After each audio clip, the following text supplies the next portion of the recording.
لله نحمده ونستعينه ونستغفره ونعوذ بالله من شرور أنفسنا ومن سيئات أعمالنا من يهده الله فلا مضل له ومن يضلله فلا هادي له ونشهد أن لا إله إلا الله وحده لا شريك له ونشهد أن سيدنا مولانا محمدا عبده ورسوله المبعوث إلى كافة الناس بشيرا ونذيرا وداعيا إلى الله بإذنه سراجا منيرا وصلى الله تعالى عليه وعلى آله وصحبه أجمعين أما بعد فقد قال النبي صلى الله عليه وسلم الدنیا مزرعۃ الآخرہ۔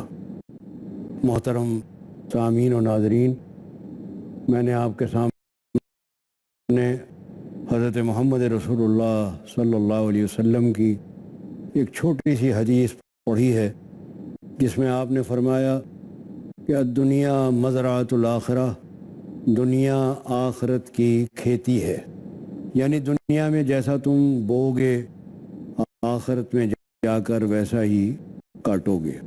دنیا کے بارے میں قرآن پاک میں بھی اور بہت ساری حدیثوں میں بہت کچھ آیا ہے۔ دنیا آخر ہے کیا؟ دنیا کی حقیقت کیا ہے؟ آئیے آج کی اس مجلس میں ہم اس کے اوپر غور کریں، کیونکہ دنیا کو برتنے کے لیے دنیا کو سمجھنا ضروری ہے، اور دنیا بہرحال ہمارے برتنے ہی کے لیے ہے، انسانوں کے لیے پروردگار نے یہ دنیا بنائی ہے۔ انسانوں کو اس دنیا کو استعمال کرنا ہے، تو یہ دنیا جو ہمارے لیے بنی ہے، ہمارے استعمال کے لیے بنی ہے، ہمارے برتنے کے لیے پروردگار نے بنائی ہے۔ اس دنیا کی حقیقت کیا ہے؟ یہ دنیا کیا ہے؟ بعض قرآن و حدیث کی صداقتوں کو اپنے پیرائے میں اور اپنے انداز میں اس طرح بیان کیا ہے کہ وہ دل میں اتر جاتی ہیں، دل میں بیٹھ جاتی ہیں، اور وہ بڑا مؤثر انداز ہے۔ دنیا کیا ہے جس کو ہم کہتے ہیں دنیا؟ دنیا آخر ہے کیا چیز؟ دنیا کیا ہے؟ خدا سے غفلت کا نام دنیا ہے۔ نئے قماش و نقرہ و فرزند و زن، نہ ریشمی کپڑے، چاندی اور اولاد، ان کا نام دنیا نہیں ہے۔ یہ تو سامان دنیا ہے۔ مال و دولت کا ہونا، کھیتی باڑی کا ہونا، اچھا لباس ہونا، اولاد ہونا، یہ تو سامان دنیا ہے، خود دنیا نہیں ہے۔ دنیا ہے خدا سے غفلت کا نام۔ اگر یہ تمام چیزیں ہوتے ہوئے بھی انسان خدا سے غافل نہیں ہے، تو وہ دنیا میں رہتے ہوئے بھی دنیا میں نہیں ہے۔ اس کی بہترین مثالیں آپ کو مل جائیں گی۔ حضرت سلیمان علیہ السلام بادشاہ تھے، قرآن مجید میں ان کا ذکر ہے، وہ پیغمبر بھی تھے اور بادشاہ بھی تھے، اور ان کی بادشاہت بڑی وسیع تھی، انسانوں پر، جنوں پر، پرندوں پر حکومت کرتے تھے۔ لیکن سلطنت کی ان تمام وسعتوں کے باوجود تو دنیا میں رہتے ہوئے بھی وہ دنیا میں نہیں تھے، اس لیے کہ انہوں نے سمجھ لیا تھا کہ دنیا کی حقیقت کیا ہے۔ حضرت عثمان غنی رضی اللہ تعالیٰ عنہ حضرت محمد رسول اللہ صلی اللہ علیہ وسلم کے داماد ہیں، تیسرے خلیفہ راشد ہیں، بہت مالدار آدمی ہیں۔ ان کا لقب ہی غنی مالدار پڑ گیا تھا۔ بڑا زبردست ان کا بزنس تھا، تجارت تھی، لیکن اتنے بڑے تجارت کے باوجود وہ اس تجارت کے سامان میں کھو نہیں گئے، بلکہ اس مال و دولت کو بھی انہوں نے خدا کے لیے ہی استعمال کیا۔ ایک مرتبہ کا واقعہ ہے، مدینے میں قحط پڑ گیا، بارش نہیں ہوئی، ناج کی کمی ہو گئی۔ یہ زمانہ تھا جب حضرت عمر رضی اللہ تعالیٰ عنہ خلیفہ تھے۔ حضرت عمر کو پتہ لگا کہ عثمان کا تجارتی قافلہ شام سے آ رہا ہے اور وہ اناج لے کر آ رہا ہے، تو اناج کی کمی تھی۔ وہ حضرت عثمان کے پاس پہنچے، ان سے کہا کہ تمہیں معلوم ہے کہ حالات اچھے نہیں ہیں، اناج کی کمی ہے، قحط پڑا ہوا ہے، حکومت چاہتی ہے کہ تمہارا جو قافلہ اناج کا آ رہا ہے وہ خرید لے اور لوگوں کی ضرورت پوری کر دے، تو تم حکومت کے ہاتھ اپنا مال فروخت کر دو۔ حضرت عثمان نے کہا کہ میرے پاس مدینہ کے اور بھی تاجر آئے تھے اور وہ مجھے یہ قیمت دے رہے ہیں، یہ قیمت دے رہے ہیں، آپ مجھے کیا دیں گے؟ حضرت عمر نے کہا کہ جو قیمت ہے وہ لے لو مناسب۔ حضرت عمر نے کہا نہیں، میں تو زیادہ قیمت پر اپنا مال بیچوں گا، یہی تو موقع ہے نفع کمانے کا۔ حضرت عمر کو بڑا تعجب ہوا، غصہ بھی آیا، ناراض ہو گیا اور کہا کہ عثمان پہلے تم ایسے نہیں تھے، بہت بدل گئے ہو، لوگوں کی ضرورت سے ناجائز فائدہ اٹھا رہے ہو، تمہیں معلوم ہے کہ حالات خراب ہیں تو تم زیادہ سے زیادہ وصول کرنا چاہتے ہو۔ ایسے موقع سے تاجر بڑا فائدہ اٹھایا کرتے ہیں، مال جمع کر لیتے ہیں، ذخیرہ اندوزی کر لیتے ہیں اور پھر اس کو زیادہ قیمت پر بیچتے ہیں۔ ہمارے ہاں رات دن یہ ہوتا رہتا ہے۔ اگلے دن وہ پورا قافلہ اناج کا پہنچ گیا۔ حضرت عثمان رضی اللہ تعالیٰ عنہ نے سارا کا سارا اناج غریبوں میں مفت تقسیم کر دیا۔ حضرت عمر مبارکباد کے لیے آئے اور کہا کہ مجھے بڑی خوشی ہوئی، ورنہ میں تو غلط فہمی میں مبتلا ہو گیا تھا۔ حضرت عثمان نے کہا کہ آپ مجھے کم قیمت دے رہے تھے، پروردگار نے میرا مال زیادہ قیمت پر خریدا ہے، مجھے وہاں زیادہ اس کا اجر و ثواب ملے گا۔ تو یہ ہے دراصل وہ چیز کہ سامان دنیا کا نام دنیا نہیں ہے۔ حضرت عثمان کے پاس بہت سامان تھا، دولت تھی، لیکن اس دولت میں وہ کھوئے نہیں، اس دولت کو بھی انہوں نے آخرت کا ذریعہ بنایا۔ الدنیا مزرع الآخرہ، دنیا آخرت کی کھیتی ہے۔ ایسے ہی ان کا ایک واقعہ اور بھی بڑا عجیب و غریب تاریخ میں ملتا ہے۔ ایک صاحب کو ضرورت پڑی، کچھ قرض دار ہو گئے تھے، انہوں نے سوچا کہ حضرت عثمان سے میں مدد لوں۔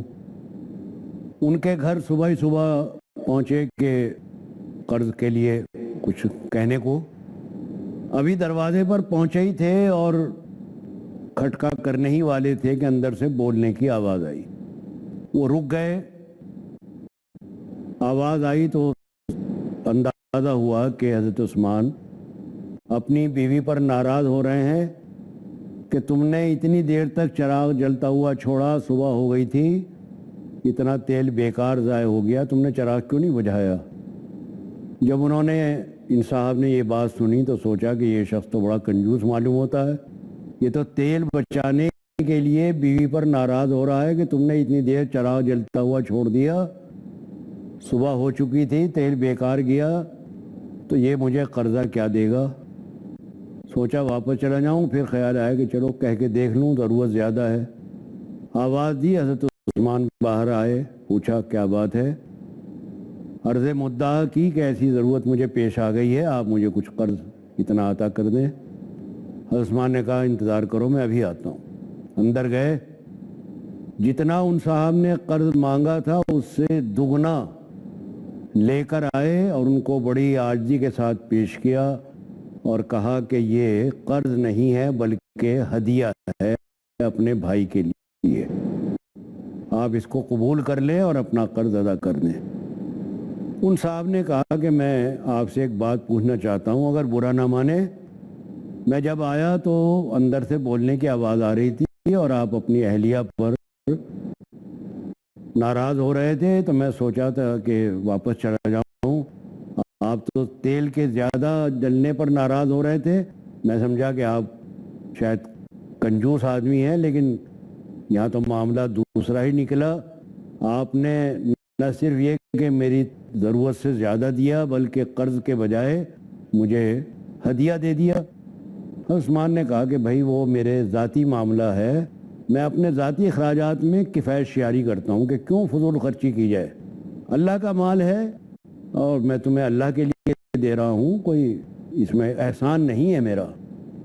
تو یہ ہے دراصل وہ چیز، وہ کردار، وہ اونچا اخلاق جو اسلام پیدا کرنا چاہتا ہے کہ انسان کے اندر اتنی بلندی آنی چاہیے کہ وہ مال و متاع دنیا کو حقیر سمجھے اور اصل چیز اس کے اخلاق اور کردار کی بلندی ہے.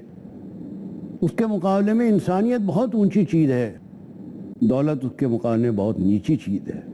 تو سامان دنیا کا نام دنیا نہیں ہے، خدا سے غفلت کا نام دنیا ہے. ورنہ یہ مالدار لوگ، یہ بادشاہ باوجود مال و متاع کے کس طرح یہ فقیری میں زندگی گزارتے ہیں، کس طرح خدا سے ڈرتے ہیں، کس طرح اس کے دیے ہوئے مال کو اس کی امانت سمجھتے ہیں. یہ ہے دراصل وہ زندگی جو ہونی چاہیے کہ آدمی حرص و ہوس میں مال کی مبتلا نہ ہو. تو سامان دنیا کا نام دنیا نہیں ہے.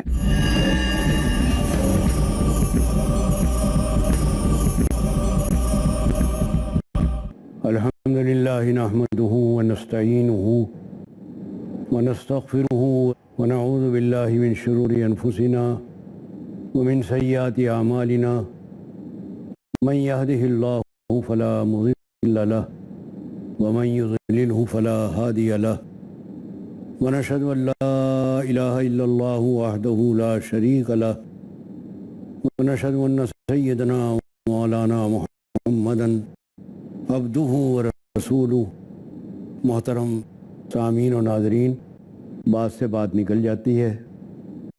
پرانے زمانے کی بات تھی، اس سے ذرا اور قریب آ کر قریب کے زمانے کی 200-400 سال پہلے کی یہ بات بھی سن لیجئے. ہمارے ہی ملک کی بات ہے، یہی ہمارا ملک ہے ہندوستان.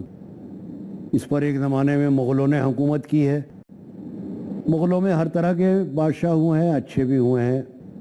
ان اچھوں میں ایک بہت اچھا تھا جس کا نام تھا اورنگزیب. وہ بادشاہ ہوتے ہوئے بھی فقیر تھا. ٹوپیاں بن کر اپنے ہاتھ سے قرآن لکھ کر گزر کرتا تھا. شاہی خزانے سے اپنے کچھ نہیں لیتا تھا وہ. اس کا ایک قصہ میں آپ کو سنا دوں. آپ کو ایسے بادشاہ شاید ہی اب کہیں مل پائیں آئندہ، اور ہو سکتا ہے کبھی مل بھی جائیں. اورنگزیب کا واقعہ ہے کہ ایک رات وہ باہر گشت کے لیے نکلے کہ دیکھیں لوگ کس حال میں ہیں. برسات کا موسم چل رہا تھا، بارشیں ہو رہی تھیں، بادل گھرے ہوئے تھے. کمبل اوڑھے ہوئے یہ ایک گلی میں کو نکلے تو ایک لالا جی نے یہ سمجھا کہ یہ کوئی مزدور ہے، مزدوری کی تلاش میں آیا ہے. انہوں نے کہا کہ مزدوری کرو گے؟ اورنگزیب نے کہا کہ ہاں کروں گا. کہا کہ میری مٹی نیچے ہے، اسے اوپر چھت پہ ڈالنا ہے اور فوراً ڈالنا ہے کیونکہ بارش ہونے کا خطرہ ہے. تو اگر تم جلدی سے جلدی یہ کام نمٹا دو گے تو میں تمہیں منہ مانگی مزدوری دوں گا. اورنگزیب راضی ہو گئے اور نیچے سے مٹی اٹھا اٹھا کر ان کی چھت پر ڈالتے رہے. بہت جلدی یہ کام انہوں نے پورا کر دیا. لالا جی بہت خوش ہوئے کہ بڑا اچھا مزدور ہے، بڑی مستعدی کے ساتھ کام کیا ہے. تو انہوں نے خوش ہو کر ان کو 2 آنے مزدوری کے دیے. اس زمانے کے 2 آنے بہت بڑی بات تھی. جب پیسہ 2 پیسہ مزدوری کے ہوا کرتے تھے، اس زمانے میں 2 آنے مزدوری بڑی قیمت رکھتی تھی. وہ 2 آنے دیے. اورنگزیب نے اس مزدوری کے پیسوں کو لے کر سوچا کہ یہ میری محنت کی کمائی ہے جو میں نے ٹوکری ڈھو کر حاصل کی ہیں، ان کو کہاں خرچ کروں. خیال آیا کہ میرے استاد ہیں ملا جیون، ان کی خدمت میں پیش کروں، ان سے میں نے علم حاصل کیا ہے. ملا جیون ان کے استاد تھے. اورنگزیب نے ان کو یہ 2 آنے ہدیے کے طور پر پیش کر دیے. ملا جیون نے سوچا کہ نہ عید ہے، نہ بقرعید ہے، نہ کوئی تہوار ہے، نہ کوئی خوشی کا موقع ہے، اورنگزیب نے دوانے کیوں دیے ہیں؟